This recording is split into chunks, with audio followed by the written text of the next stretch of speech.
welcome back to the touchline on Y254. My name is Maxwell Wasik. Of course, sorry for that technical hitch. It's just being rectified in a few seconds, so don't mind. Of course, it's been rectified already. This is the touchline on Y254. My name is Maxwell Wasik. If you're just tuning in right now, we're talking matter sports, and of course, a lot is happening. Christie Sevens, the last leg of the National Sevens circuit, currently underway at the RFUA grounds. Remember, Liverpool locking horns against Spurs. In a few minutes from now, as we speak at 2:30 p.m. East African time, and tomorrow Berlin Marathon.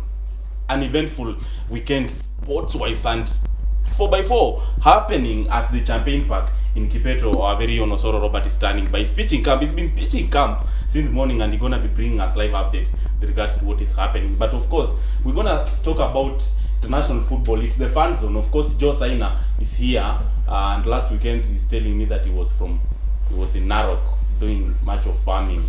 Good afternoon, Joe. Good afternoon. How are you? Easy, I'm alright. How are you doing? You have anything against me and going to Narok? This is the second time you brought it up. No vendetta. Nyambura Muridi is also still here with us, and of course Salim Waziri is also joining us. But now Yvonne was supposed to talk about sports development, but a lot of traffic snarl-ups catching her, not enabling her to make it here in time. She's just joined us, and Yvonne, good to speak to you. How have you been? Awesome. Matter sports, and now you have got a new company. Yes. What's the name of the company, and what are you doing with it? Sports Connect Africa is aimed towards empowering the sports organizations, both existing and upcoming ones, in actually complementing the sports organizations from capacity building to talent development. So we are sports marketing experts. We're an all-female team, actually. Yes, we are an all-female team, and this gives you an idea of your next show. You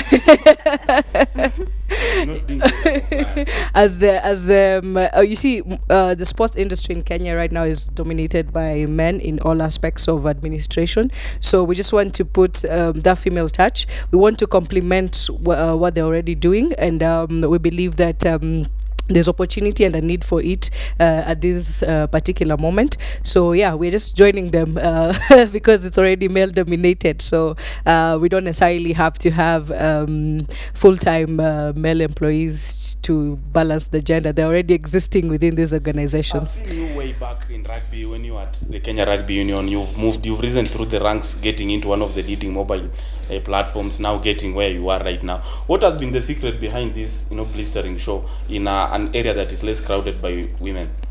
Actually, allow me to digress a little bit. I actually went to school for civil engineering, and then when I was waiting to graduate, I attended a rugby stakeholders conference that was talking about issues affecting rugby in Kenya. I was representing my university, Masinde Muliro University, at that time, and after 2 days of the conference, they decided to employ me.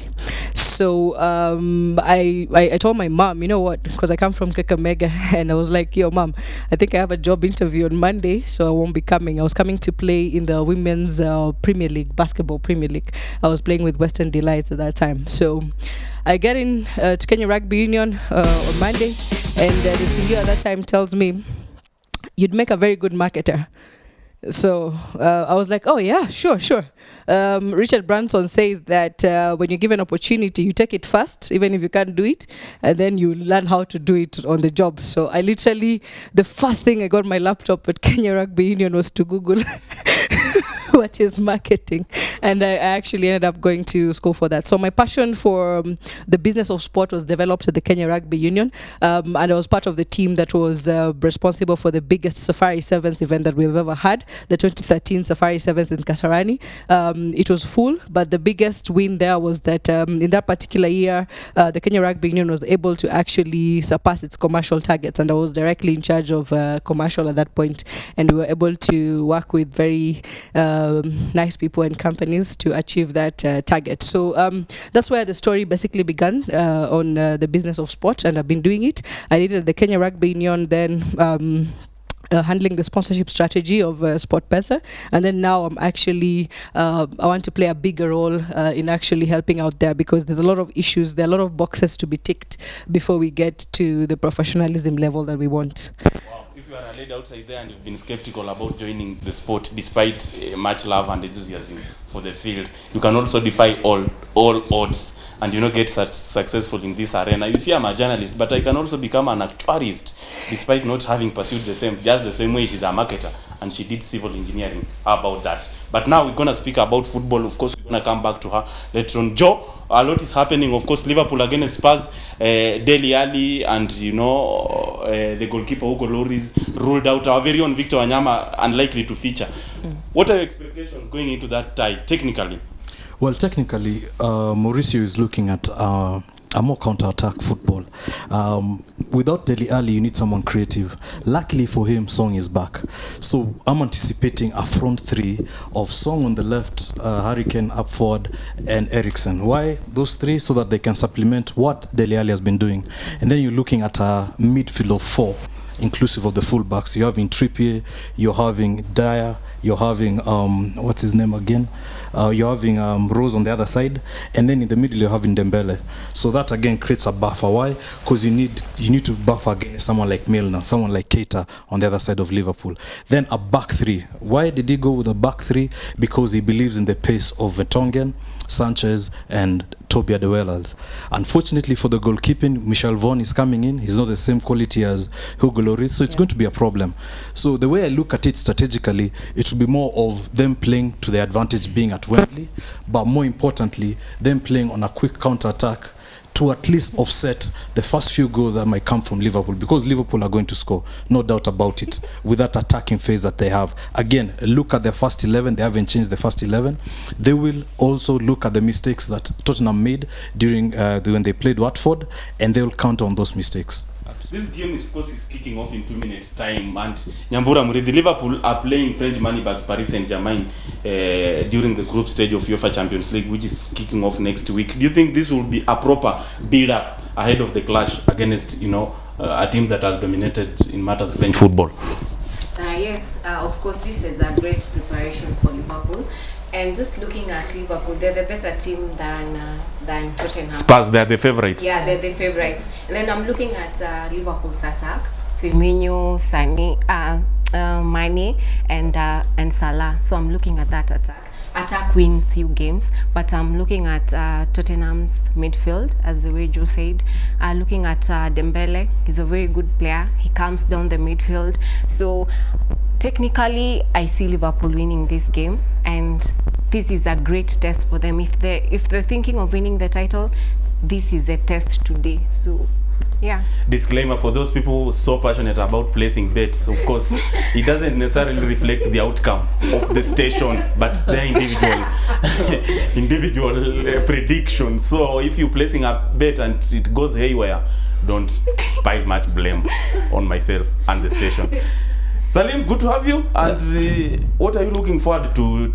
Tactical approach of both managers, both a little bit cautious. Jurgen Klopp for Liverpool and Mauricio Pochettino for Spurs. What should they employ if each one of them has to win 3 maximum points?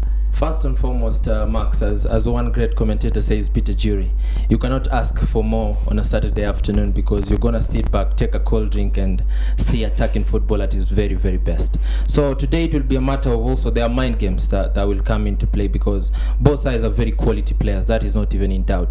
But the beauty is whoever will utilize the ball better will win the game at the end of the day. It is never about sometimes the greatest names in the team. Is how much you come into the match tactically prepared. And today I think for me, one person that has got to make because Mo Salah has been subdued in most of the games in the past matches, but today if he can come to the party, I think Liverpool have got it in them to win. And then again, they want to exercise the demons of last season, the blistering season they had with Mo Salah scoring almost over 35 goals, but they were thrashed 4-1. So today, as they say, it's payback day. Today is payback day. That's what they say. Of course, it's kicking off in a few seconds from now. Liverpool against Spurs happening at the Anfield. What do you think will be the outcome of the fixture? 2162 starting with the word touch. Keep sending in your predictions. Probably you never know. By the way, you're gonna win yourself a jersey of either teams you support. Even if you are a Manchester City fan and you support correctly, you're gonna win yourselves both. Another one you can give your boyfriend or girlfriend. hope if you're not celibate like myself. It's the touchline. It's not keeping it cool and easy, you know. It's never that serious. But now, Yvonne, over to you. Of course, you've done thorough marketing. Do you think it's high time now Kenya can start producing the likes of Victor Wanyama, Divo Korig? Of course, as we speak, is not our very own. He's playing for Belgium, and he is also a player for Liverpool. But you know, the supply of Kenyan talent to overseas leagues has been quite minimal. What has been the main undoing? First of all, just to give a basic overview, right now in the player development pathway that is sort of globalized across all sports, we have different age brackets, but most importantly, players are supposed to begin to train to play at around 8 years old, and that's why the academies complement such. So in Kenya, we do not have a placement opportunity for these players, so it's very difficult to convince a parent that, you know what, let your kid just come and play football every day. They can make money like Wanyama, you get. So we do not have a proper player development pathway in place to encourage the uptake of sports at a professional level. That's why you find that most of this talent that is Kenyan born is usually nurtured outside of Kenya. The academy system in Kenya right now is very limited to who can afford it. Yes, parents pay who can pay for their kids to be in setups like the Ligindogos, you know, yes, Akakoros. They have money to pay. Yeah, but look at all the top football talent that we have in the world. Let's start with the guy who always makes headline. Look at Cristiano Ronaldo. If you follow his story through Madeira and coming into Lisbon, if Lisbon did not have academies that are free to train this talent, then he might not have made it, because his family did not have that money to pay for an academy setup that would allow him to play. So he had to travel all the way from the island to the mainland to actually get this training, which was for free. And an academy, most of the academies in Europe, except for the commercial ones, but the club-based ones, as long as you pass the trials, then you're in without any payment, and they take care of all your expenses, and the contract is taken care of. So the undoing in Kenya right now is that we do not have someone who I wanted to say he has the balls, but yeah, we don't have someone who wants to take the responsibility to actually have such a setup, so that we develop this talent from this young age. Because you see, even clubs out there, they look through this journey. The setup that we have at Maisa, which is one of the best in Kenya, yes, is what the scouts look out for. Which environment, and are they having the proper skill set? Within our schools, most of the people who call themselves coaches for whatever sport are not necessarily trained to offer coaching in those sports. My basketball coach in high school had never even set foot on a basketball court. They did not know how to dribble. The basics of they did not know. But they would give us instruction based on what they knew that was basketball. And it happens. And if you go to Kenya secondary school games, we have amazing talent. But which talent can you track from those games that is playing right now in our football Premier League, in our basketball Premier League? There are very few. So we do not have setups, and our organizations are not taking their responsibility. Nobody wants to stand up and say, you know what, we can invest in sport. And investing in sport is not limited to sponsorship. And that is why people like us always try and tell these organizations that if your problem is sponsorships, then you have more problems than you might think you have. Because most of them are always like, oh, Yvonne, we just need sponsorship and stuff like that. If we had money, then we would have a league. If we had... You shouldn't be thinking about those problems. A basic sports organization is actually self-sufficient. So the sponsors come and complement an existing setup. If the Premier League cannot, if it does not have systems, like for instance, look at two of our biggest clubs in Kenya, Gor Mahia and FC Leopards. They're big, but how big? Is it because fans come to the stadiums? How many, like for instance, there's one aspect of running a sports organization that is merchandising. Yes. And clubs can make an income from that. But I will tell you for free that all those Gor Mahia shirts you see there would have made Gor Mahia rich if only that money was going to the club. But there's someone else who is separate from the Gor Mahia setup who is selling the replicas. There's someone else who is taking care of the ticketing. There is no structure within the club itself. They do not have even a home ground. Imagine if Gor Mahia had a home ground.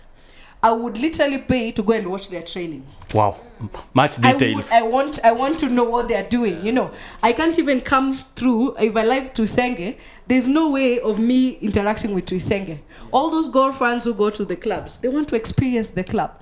Gor Mahia can actually make money before sponsorship that will enable them run the day-to-day of the club. So branding aspect is very paramount. Joe, I know you agree with that. I mean, it's 100% what she says. Again, it's about structures. Unfortunately, like she's just pointed out, too many replicas. I know you and I will see many replicas of Manchester United, Manchester City. But again, go back to Old Trafford, go back to the Etihad, go back to the Cop, go back to Ewood Park, go to all these major stadiums and major clubs. They have their shops, they have their merchandise in order. Every revenue is coming back to the club, and that way it ensures the longevity of the club. We here in Kenya, yes, we have the clubs, correct. We have a very good fan base, but are we looking at the longevity? We keep on going back to the 80s and 90s when Kenyan football was that good. Why? Because systems then used to work. Unfortunately, something happened. I will not sit here and call out names and say something is not happening right, but clearly you can see it. You remember when you went for the derby, what happened? It was unfortunate. It was really unfortunate. Why? Because there's that diversification between the club and the fans. How will they understand that that person has scored the second goal and it's not right? If you don't even interact with your own fans that passionately, there's a disconnect, definitely. There's a disconnect, but we're going to speak about, of course, what also happened as far as international football is concerned.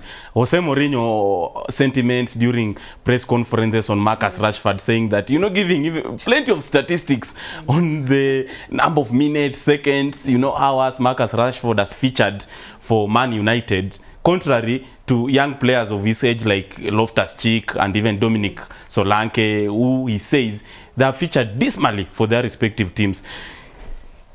Is Jose Mourinho being reckless in his press conferences? He's been strategic. We can say it's reckless abandonment, but what I'll put it down is being strategic, in that he knows the form of Marcus Rashford. He's trying to encourage the player. What better way to encourage the player than tell his story? Again, it goes back to mind management, mind games. It goes back to the psyche of the player who's sitting down and is listening to his head coach talking about him solely. He's done this to Lukaku. What happened to Lukaku? He started scoring goals. He's done this to Pogba. What happened to Pogba? He started shining. And Luke Shaw at some point, he said Luke Shaw was playing with... Exactly.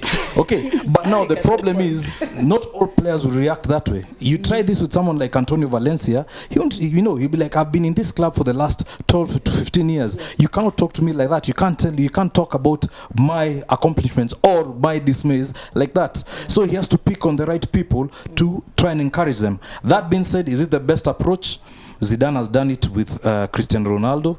Conte did it with Diego Costa. It works with some good players. Sometimes it doesn't work. Nyambura Murithi, do you think it's high time people like Marcus Rashford at their tender age, of course at 20, follow, the footsteps of people like Memphis Depay, who is now in French Ligue 1 playing for Olympique Lyon and, in sparkling form so far? Do you think it's high time he leaves Old Trafford if his career has to, blossom? I think he should stay and fight. We all know Mourinho is controversial, and the way Joe said, sometimes you need this criticism so that you can better yourself, but not every player will take the same. Some will crack. People with esteem issues will crack and they will not perform, and they'll always look outside the club. But Rashford is a good player. He's young, the way you said.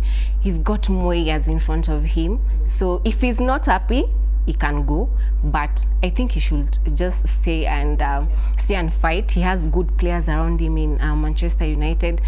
I think Mourinho is just too controversial. He's no longer the special one now, so he's trying to get all this attention. Let's give him the attention he wants, but let him improve. And I don't know whether you watched his video. He fall off while trying to climb. There is a video that has been circulating on social media platforms. Mourinho falling off.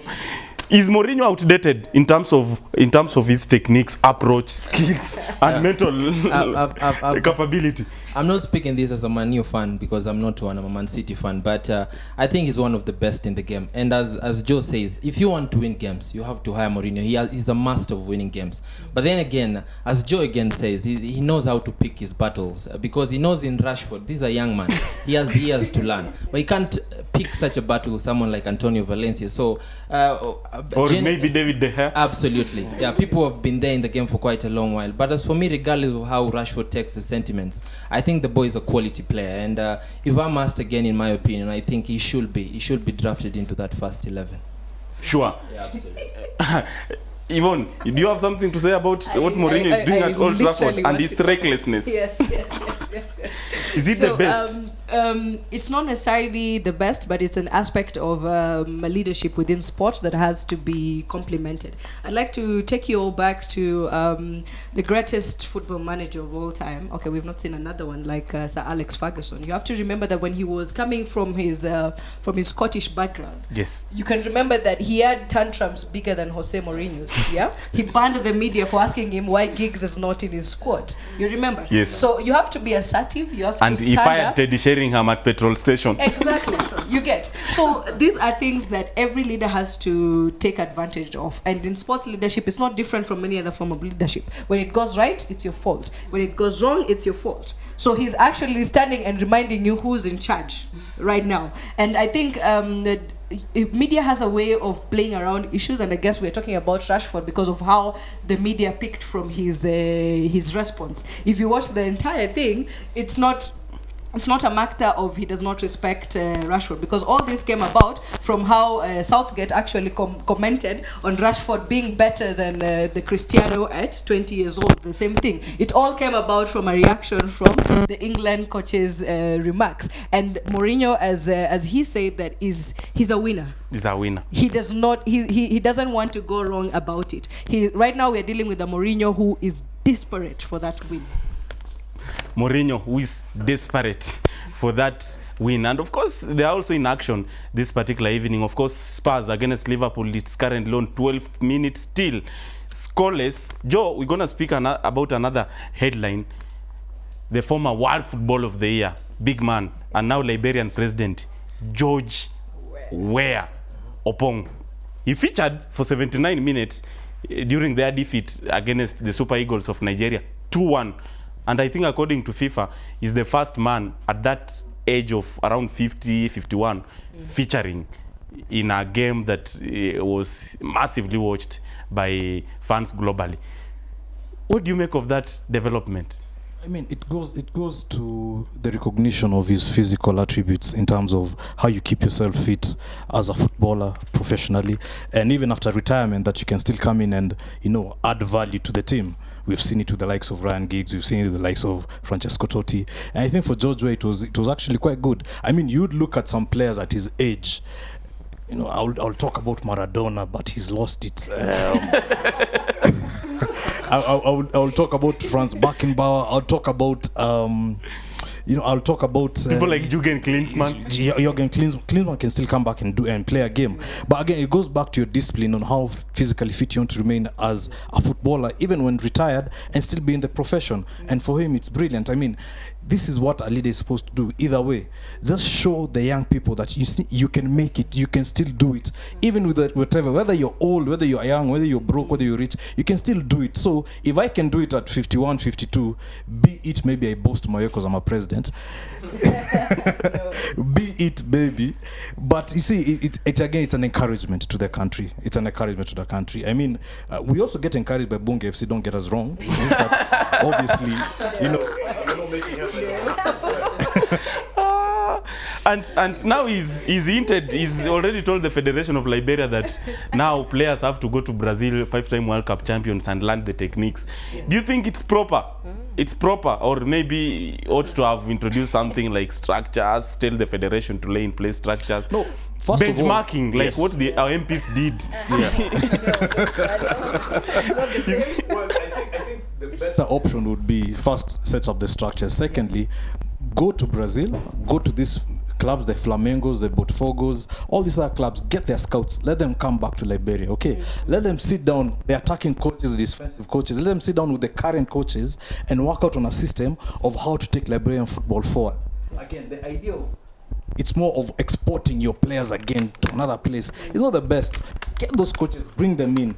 Bring in that culture. The same thing Barcelona did with Cruyff. Bring that culture of a Cruyff type of system or a tiki-taka type of Brazil system. I think that would work. But first of all, get the structures right. Nyambu, what do you think about George Weah featuring for 79 minutes? Good. In a competitive game? Good stuff. First of all, I have just to laugh about Bunge FC. I think Joey should revive that team. I can be a very good coach, you know. For Bunge FC. So, for George Weah, this is when I say form is temporary, class is permanent. So, and this goes a long way. This is a person who had passion for football. He has won the Ballon d'Or in 1995.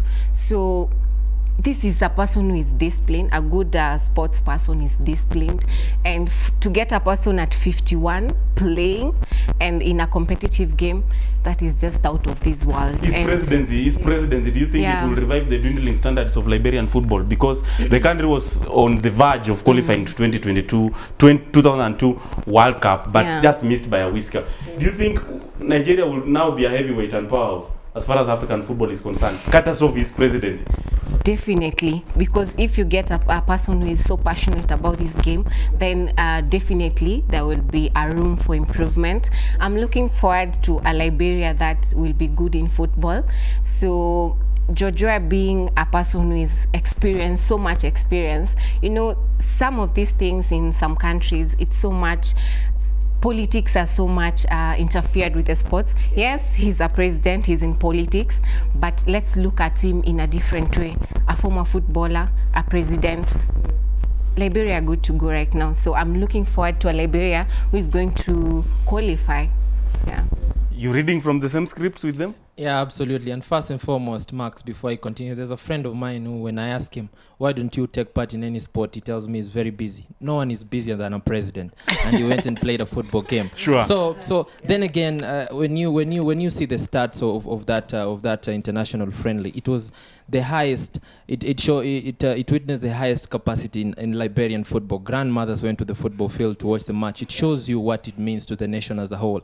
Because as he said himself, George Weah, politics can never unite a people, but sport can comfortably. So what he did, and I say for being the legend of the game, and I think Africa is very, very proud.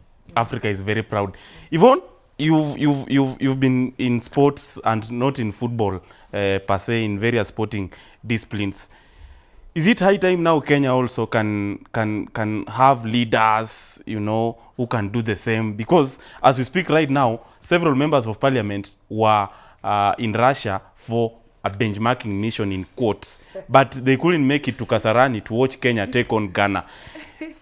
Can we have some sort of leadership that can emulate on George Opong Weah? Even our president, he's been I'm reliably informed he's a diehard fan of rugby, but we had to see more of him, you know, coming to the stadium to witness these games. Is it high time? I was giving a talk on leadership in sport the other day, and highlighted the importance of the governance, the policy makers being aware of what is happening. A few weeks back, we were talking about over 1.7 billion lost during the organization of the World Under 18 Championships. Yeah.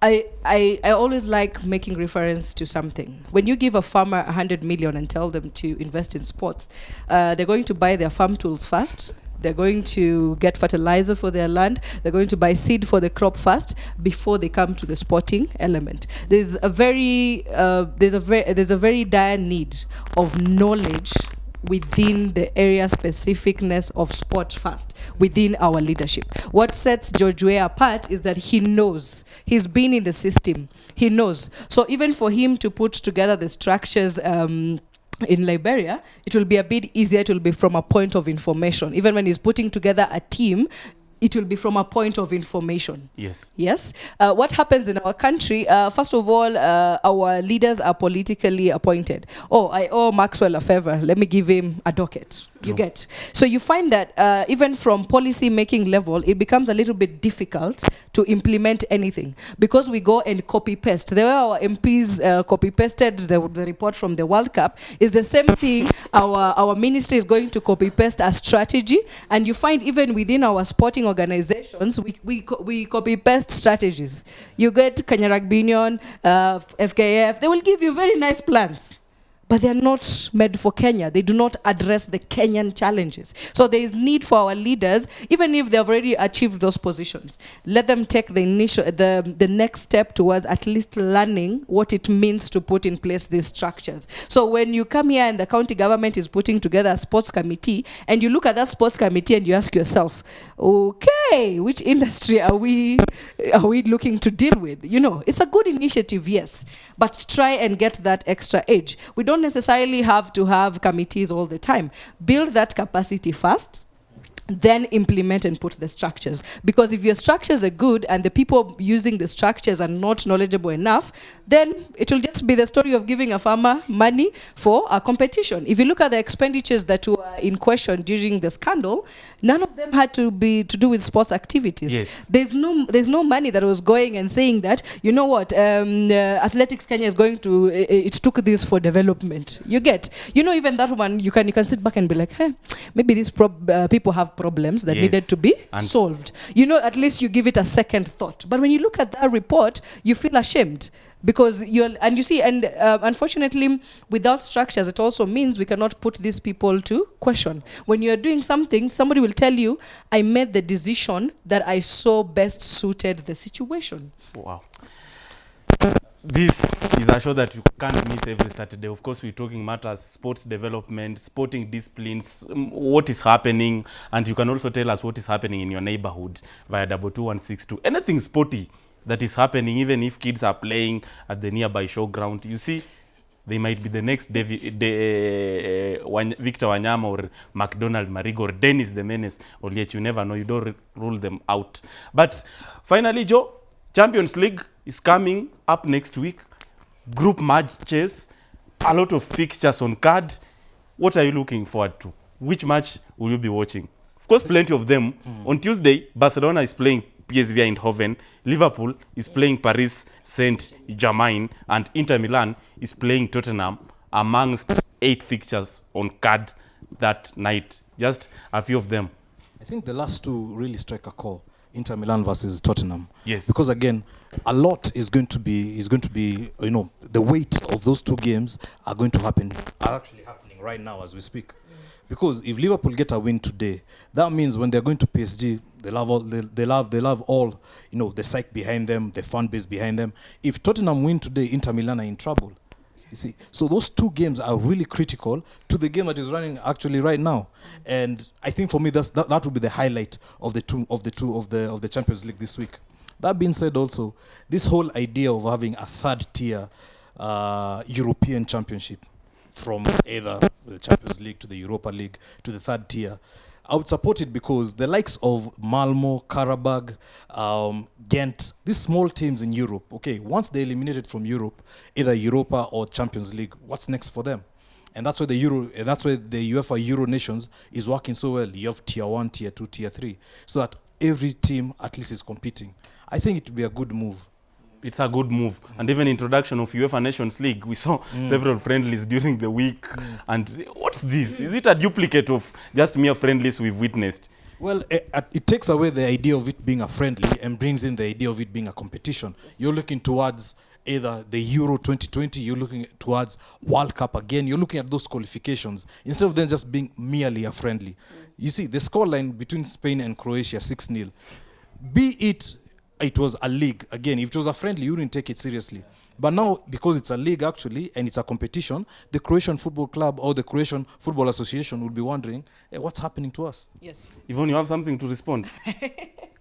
I think it's a challenge, and the trend is being set up. We can see that the European countries want the trophy to remain in Europe. And some of us were making a joke and saying that World Cup frauds are being exposed, of course, after the scoreline between Spain and Croatia. Yes.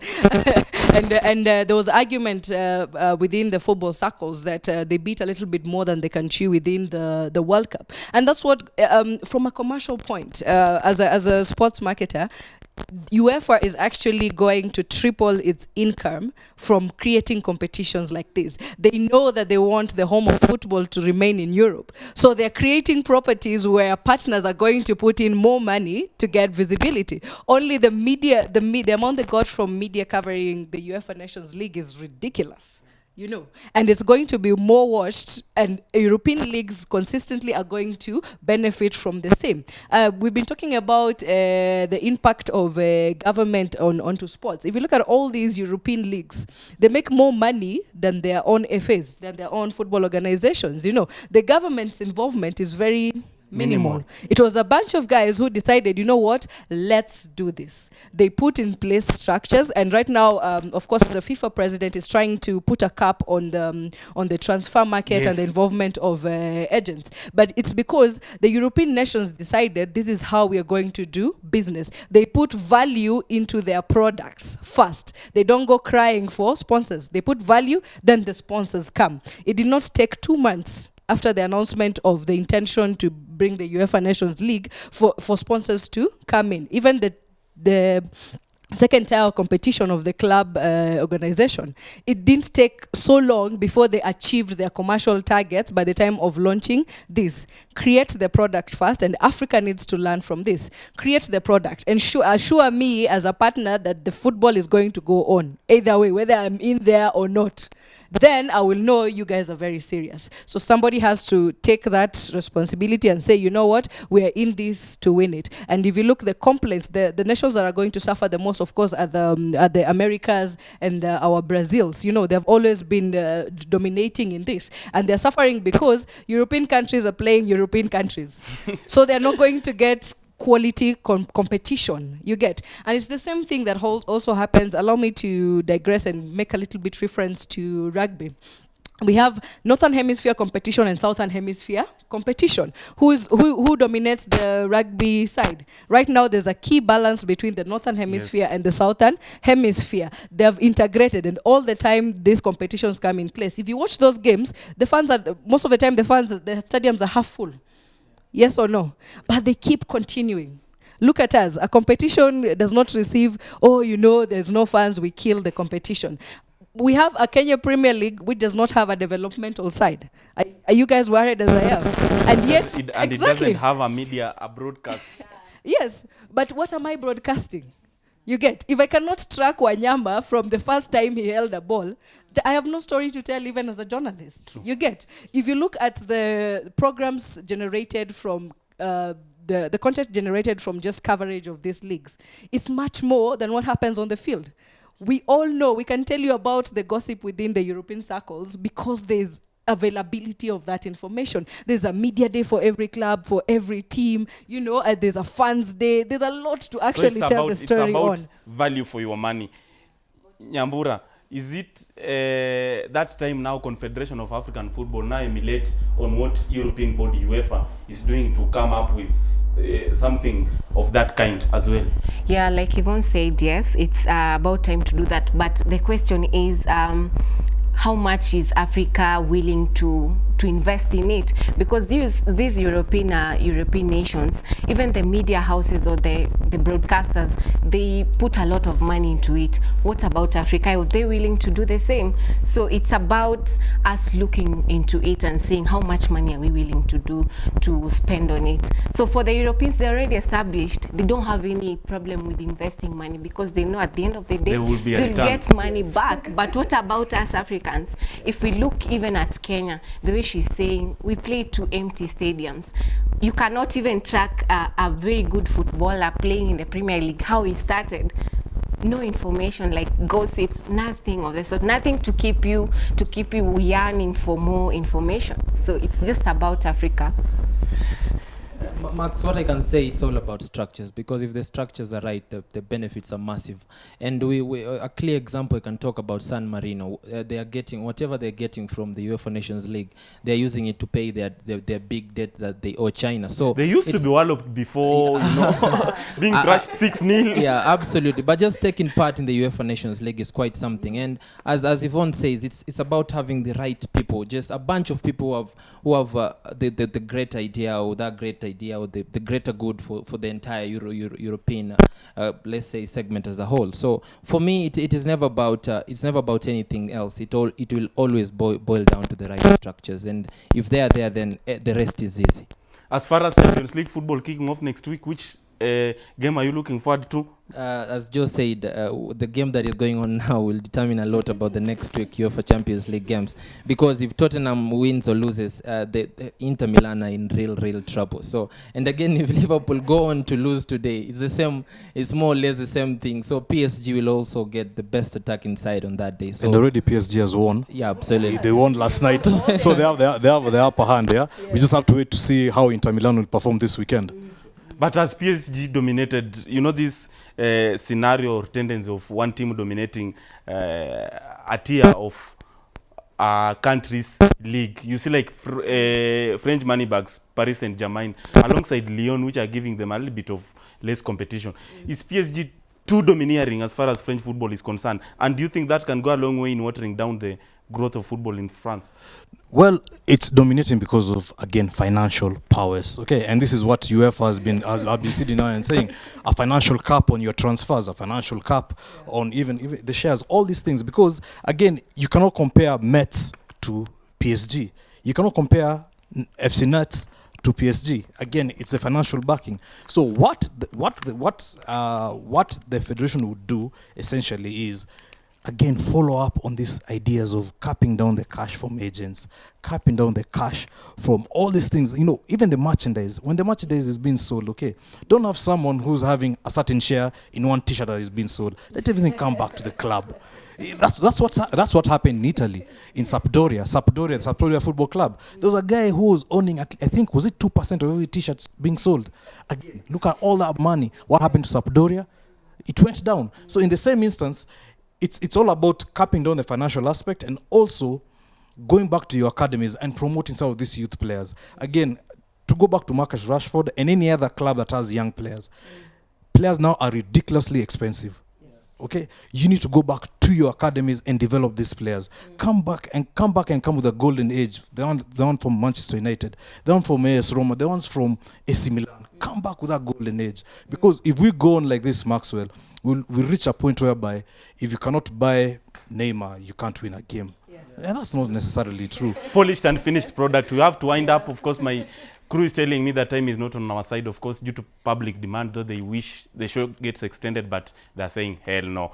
Nyambura Murithi, your parting shots. I know you're heading to watch William Baka. You're supporting Harlequins, you said so. Yes, and Edin Aguero. And Edin Aguero. Man, I told you outside there, you now know her taste. You now know her taste. Edin Aguero, William Baka. Salim, after here, what's next? A lot is happening. Even Berlin Marathon is on tomorrow. I think I'm on national television, but I have to be excused. So I just have a cold jug of Tusker for me. So and then enjoy the match. Yeah. This guy is passionate about frothiness. Yvonne, your parting shot, rugby is happening, the last leg. What are you expecting? Homeboys or Mwamba? I'll go with the Homeboys, but there's a danger man in Mwamba called Tabu. Hey. Sure. So we've had a very nice 7th circuit, and of course Christie 7 is going to be the most exciting. Of course, I'm heading to Christie's after here, and then we have autocross tomorrow